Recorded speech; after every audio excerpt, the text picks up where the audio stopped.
At the outset, let me express my heartfelt thanks to the MOOC team for organizing this and giving an opportunity to interact with you for a little while, speaking on mentoring research. This is a topic which I first delivered a lecture in the International Forum organized by United Nations a few years back before joining this university. But later on I developed this, taking clues from other sources, and it's a full complete presentation on mentoring research. Mentoring research doesn't restrict to science only. Mentoring research is for science, technology, engineering, humanities, and languages also. We all know the difference between languages, humanities, science and technology. But let's see what is the difference between science and technology. If you look at this, science is a way of understanding the world, whereas technology is a method to control the world. This is the difference between science and technology. Now, when you do basic or applied science, they have uncertain applications. We do not know, we are not sure of the immediate application of this basic and academic science of understanding the world, while technology is a way to control the world. Now, when you are working on basic or academic science, it has uncertain future. Means you cannot have immediate application of your basic science or basic research or academic research. Now, when you say do applied science, it has immediate applicability. It has immediate applicability and with clear targets and measurable parameters. Then, but success in the laboratory doesn't always translate into success in the marketplace or success in the society. You can get some success, do some research, you can do some success in the laboratory, but that doesn't mean that will translate into success in society or in the marketplace. However, basic science is the foundation of all applied sciences. Now history of support for science, you see, first the formation of the Royal Society. What led to the formation of the Royal Society? You have all heard about the Royal Society. Now you see, a utopian society that supported systematic scientific research to unlock the secrets of nature and systematic application of this knowledge to produce practical benefits led to the formation of the Royal Society. And till Second World War, we all know that all researches were low budget research. Now we are in 21st century. Let's forget about the Second World War, but now we are in the 21st century. Now what are the competencies needed for a career success in research in the 21st century? Let's start from this. Scientific knowledge, then professionalism, responsible conduct of research, research skill development, management and leadership skills, communication skills, and art of packaging, which I always emphasize how important is the art of packaging. That will tell you in the slides later. The art of packaging is the crux of your research in any area, be it science, be it technology, be it engineering, be it humanities, be it language. Now you see this one very carefully. See, there are 4 circles. If you see the bigger circle is what I think, what is here. Bigger circle is what I think. If you see the next circle, whatever I think, the next circle here is what I can put into words. Okay? Now see the gap. Now the next third circle is what I say to other people. Okay? Now the smallest circle is what people actually understand. See the gap between what I think and what people actually understand. Now how to bridge the gap? This gap is persisting from time immemorial. So how to bridge the gap?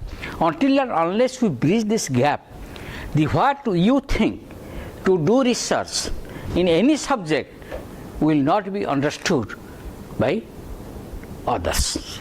So this will be possible only if you know the art of packaging of your thoughts, art of packaging of your words, then art of packaging what you say to other people, put in communication skill in a paper, and then this gap will probably be reduced and people will know what exactly you do, what you think, what you write, what you publish. Now about the mentor. Let's see. A mentor empowers a person to see a possible future and believe it can be obtained. That is the main origin of the mentorship. Now, definition of mentor. There are many definitions of mentor. One who facilitates professional and personal growth in an individual by sharing insights, providing encouragements, and opening doors. One definition is that 1940s. A candle loses nothing of its light by lighting other candle. A candle you are having, you want to light another candle, take it and light the candle. It's not losing its light. Similarly, a civilization flourishes when people plant trees under whose shade they will never rest. You plant trees, okay? The trees will grow. You are not planting it for yourself, but it's going to give shelter to many others. This is mentorship, and this is the what should I call? This is the spirit of the mentorship. You plant a tree where you are not going to rest, under which you are not going to rest in future. Mentor dates back to the ancient Greece, when the mentor, a wise teacher, trusted advisor who was asked by his friends to watch over his son, and as he embarked into a lengthy voyage to fight the Trojan War. You might have heard of the Trojan War. I need not go to history. Now, what is mentoring? We have spoken, we have discussed about mentor. What is mentoring? Mentoring is a formal or informal relationship between two persons, between the mentor and the mentee, between the two persons. Usually a senior person who is the mentor and a junior person who is the mentee, whose major function is to promote the mentee development in specific agreed upon areas. The mentee needs to be groomed in this area. The mentor provides grooming or groom the mentee in that particular area. And a formal mentor has been defined: a person who oversees the career and development of another person, usually a junior, through teaching, counseling, and providing psychological support, protecting, and at times promoting or sponsoring. The mentors provide advice, counsel, and coaching to help the students realize their full potential. Now, mentoring needs career regression, setting career goals, advocacy, developing networks, deciding priorities for research, and finally getting a job. Now, why mentoring research? Now, mentoring we can get in anything, but why mentoring research? Understanding and advancing organizational culture, providing access to informal and informal networks of communication, and finally offering professional stimulation to both junior and senior faculty. The mentors are advisors, the mentors are supporters, the mentors are tutors, mentors are masters, mentors are sponsors, and mentors are ultimately role models. Now, there are different types of mentorship. Mentorship is not that somebody is coming to you, registering for a PhD degree, you guide for PhD, he finishes PhD and goes back. Is not only it's some type of mentorship, but mentors, types of mentorship are, it may be long term, means a student come, does this PhD, go, for example, I had some PhD students, they are well established, till now they need my advice. This is long term mentorship. So it can be short term, it can be long term, it can be structured. Okay, you come have PhD degree, do your PhD, then go, bye. Then it's formal or informal. Not necessarily a student who is registering for PhD or MPhil under you is a mentee or a student and you are the mentor. It can be informal mentor also. Many people in India informally are in touch with me. They say, sir, this is this, what should I do? I give them advice. I give an example. I left WHO long back, 2015 I left WHO. Now one day I will give an example. My successor who was there, he never did PhD under me, he never worked under me, he was a minister in some other country, he joined my job after I retired. And what was happening? During JICA outbreak before 3 years, you might have heard, JICA was creating a problem. And what was happening at that time? A flight was coming from South Africa, where JICA was endemic, to North Korea. Remember, a country like North Korea, DPR Korea, very difficult place. Now the government of North Korea was not allowing, it's 2 hours for the flight to land there. And the government of North Korea was not allowing to land the flight. Why? Because it is coming from a place where JICA endemic is there. What is to be done? Then the respective airline and North Korean government, they contacted WHO. Now this person who was there, he was a very competent person, but did not have expertise on this delicate area. So he telephoned me night at 9 o'clock. Fortunately I was here, I received a telephone, this is this, what should be done? Immediately I sent a mail to him. This will be when the flight will land, let it land. Once it lands, this has to be done, this has to be done, this has to be done. Then passengers were allowed to come out. The same email was sent to North Korea and the flight landed. So it is not it is an informal mentorship, an informal guidance. Nobody asked me officially to do anything.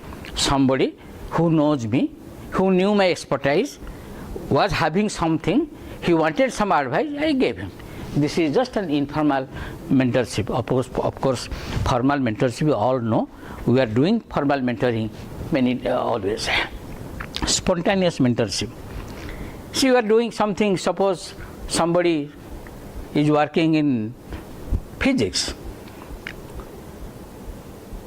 some other under guide X, okay, he is doing something and he was just moving and having a coffee with some other professor. We are chatting about what you are doing, this and this. Then out of his own, the other professor gives him advices, very good advices. This is spontaneous mentorship. This is also there. Now, I said about formal and informal mentorship, let me tell it again. The natural or informal mentoring relationship can evolve out of a variety of roles that mentors play in the lives of the researchers, and formal programs are structured ones and time bound. Somebody coming to you for a PhD, it is time bound, you have to complete in 4 years or something like that. Now the ways of mentoring. Now mentoring can be one-to-one mentoring. Like in our days, we are not thinking of group mentoring or indirect mentoring or informal mentoring, out of question. It was only one-to-one mentoring. You do what your guides say and that's it. You know, in our area time, no computer, nothing. So this was one-to-one mentoring was there. Then you have committee mentoring. Means you have a group. This is mainly followed when you are doing interdisciplinary research or interdisciplinary research. You have a group, your official guide and co-guide, there are two. Then you can have other people who can discuss with the students, with the mentee. This will be committee mentoring. Then e-mentoring, the student is not here. Suppose the student has got a fellowship during your course and he has gone up here, or the guide has gone for an urgent professorship to USA, then you can do the mentoring through emails and other things. Mentoring outside the university. Suppose you are guiding a student, he gets a job somewhere, he goes to outside the university, you have to mentor them. Then annual review meeting, but you must have annual review meeting. Generally, most of the universities, most of the research institutions, most of the organizations, they do not do annual review of the students. Then seminars, panel discussion, of course you do. Professional and academic coaching is also necessary. Now, there is something called as distant mentoring. As I said, if some of the faculty members go abroad, when you are doing your guiding or PhD or MPhil students, you have to, using email, you have to do that. But there are certain problems when you do e-mentoring. The problem will be listening of non-verbal cues, right? The voice tone, sometimes you say that, okay, your voice is cracking, I cannot hear you properly. Okay, I say many times, here the network problem is such. Always I think like 60% of time I say, well, I'm sorry, I cannot talk to you, your voice is cracking. Then you can have the volume, tempo, and push for specific information, clarify meanings to them over email, over telephone. Sometimes it's very difficult. Then what the mentor should have? The good characteristic of a mentor is that he should have scientific skills, professionalism, adequate subject knowledge. I don't say scientific knowledge because this slide was prepared for a scientific community. Adequate subject knowledge, even if it is classical Tamil, even if it is English, it is Hindi, they should have adequate subject knowledge. They should have leadership abilities and accessibility, encouraging, and should have wide contact in their respective fields. Okay, wide contact is necessary, and able to offer experience, wisdom, advice, and very critical assessment. See, the critical assessment what the guides should generate. Nowadays, sometimes the guides feel shy. In our time, they never felt shy. They are very abrupt, and they say whatever is that. So that critical assessment is necessary. The guide should have a proper management skill. Management skill, I don't mean that you should go and be a hierarchical, bossism. No. Management skill means keep the papers properly, manage your research program properly, manage your students' time properly, have the discussion in an organized manner pertaining to your subject. Then sound knowledge on ethics, I say research ethics, sound knowledge on research ethics. Now the both. You cannot say that mentors have this or mentees are free. No. Mentors have, as I said, they have a power of listening. So you can have this, but a mentor, good mentor, should have the power to listen first what the mentee says, what the others say. Then they should try to build a good relationship. Means the mentor should gel well with the mentee, and vice versa. They should gel well with the mentor and mentee. There should proper gelling, proper coordination, proper understanding, and never abuse authority, and nurture self-sufficiency, establish protected time together, provide introduction to develop network, be constructing, and never not overbearing. Similarly, the mentees, the mentees also have certain responsibilities, like actively seek mentorship.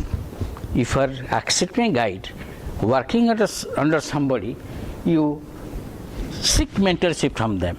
Sir, you have to tell me this, I have to do this, how to do this.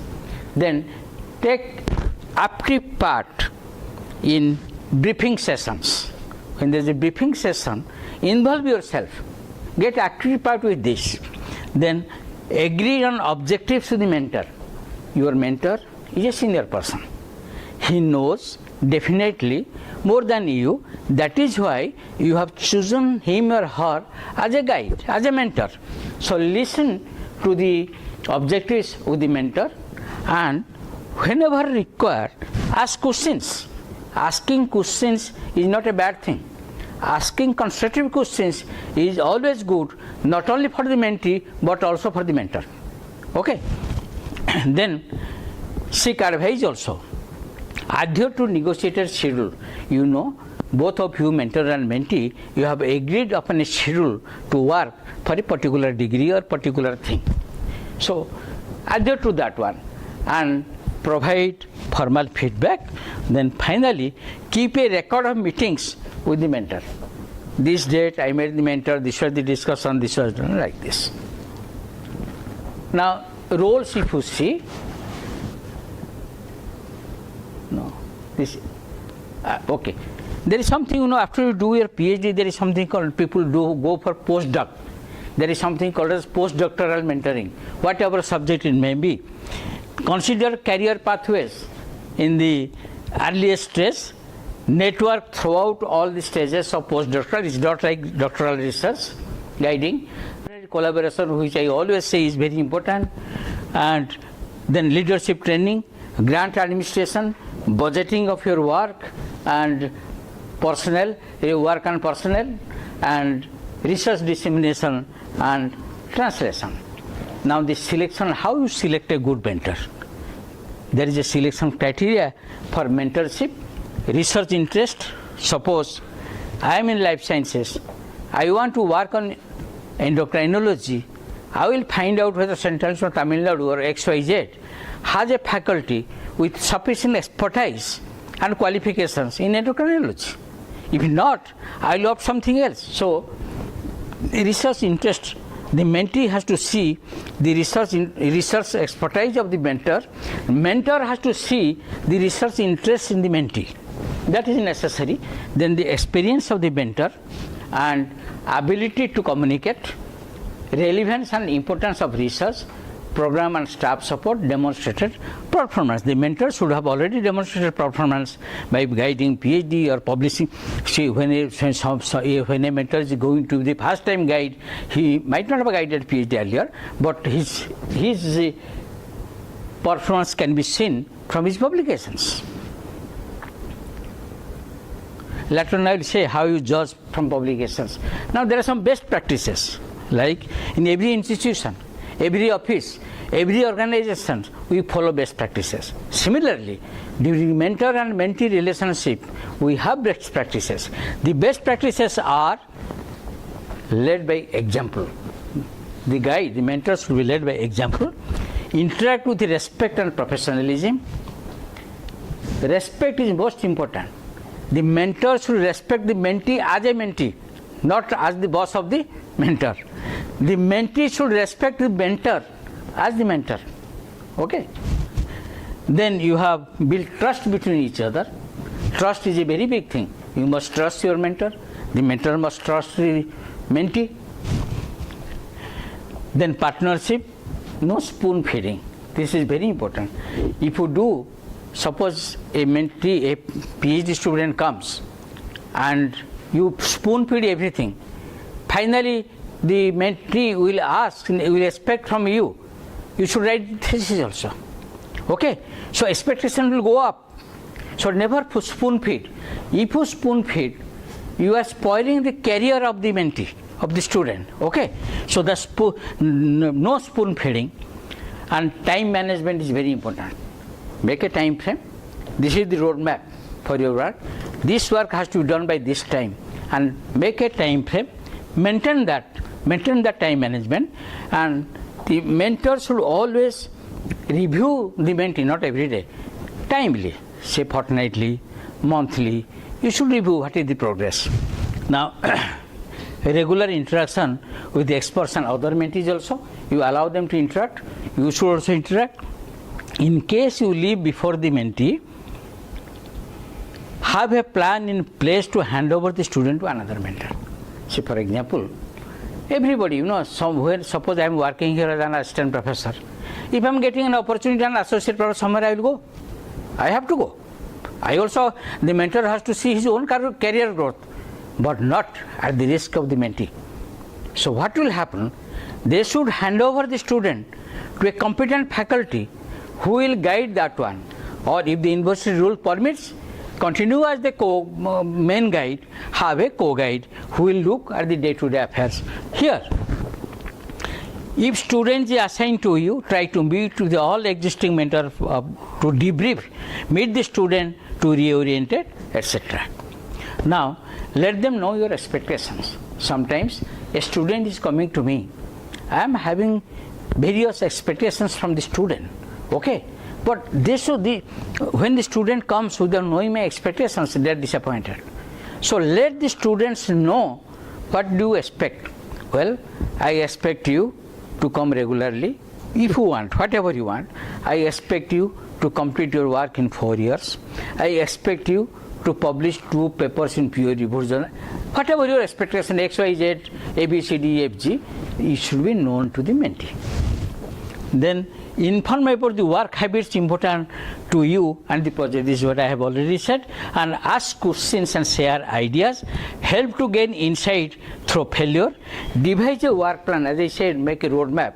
Devise a work plan during the entire work period and information on awarding academic credit, if any. Now, there should be orientation, introduction, introduce students to resources, including people and equipment. Determine training needs and how students will go about getting the training. And weekly lab meetings. As I said, your meetings should not be every day. If it is a laboratory-based research, have a weekly lab meeting. If it is not a laboratory-based research, depending on the research problem, you can have it weekly, fortnightly, or monthly in other subjects. And discuss intellectual property issues and ethics issues, which is very important. Now things are becoming more and more ethical. You should not avoid ethics. Now keep the communication open. Like be sure that students regularly report to you. Or suppose you are a professor, you are a senior professor, you have many students, you don't have time for that. You ask the students to report to me, or designate somebody who can say your day-to-day report. The student can report to a designee of the guide. Check in regarding coursework if there is required, and stress level, very important. Be careful about the stress level of the mentee. This is a primary duty of all the mentors to see the stress level of the mentee and address frustration with the progress of research. You know, the mentees, those who are coming, they are young people, very fresh. Sometimes if their work doesn't go according to the work plan, so they may get frustrated. Try how to handle that one. And it happens. It happens in government organizations.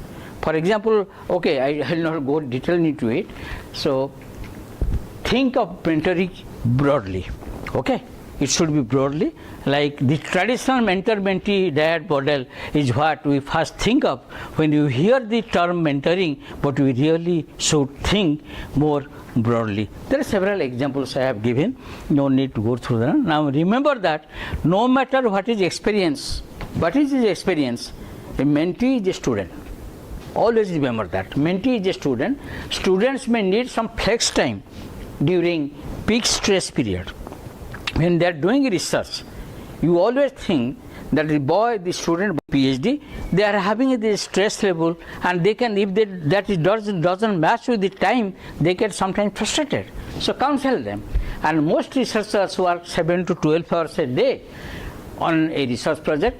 Try to understand the non-academic reasons of the non-performance. No, here also I have heard some guides came and they say that, oh, the student is there, is not doing well, not understanding, not able to write a paper or something like that. No, what is the reason? Find out the reason. You have taken him or her as a student. What has happened? So it is your job to find out, to understand the academic reasons, the non-academic reasons for non-performance. The non-performance is always not related to academic reasons, academic things, issues. The non-performance may be related to some non-academic reason. Maybe somebody at her house is sick, maybe something is there. Try to find out and address that one, and respect the holiday schedule. Okay, respect the holiday schedule. respect personal life of students. Holiday schedule means it is not only holiday schedule, I will say religious schedule also. For example, Fridays. I heard in my UN, we have in United Nations, we have colleagues from different countries, beginning from USA till Indonesia, Bangladesh.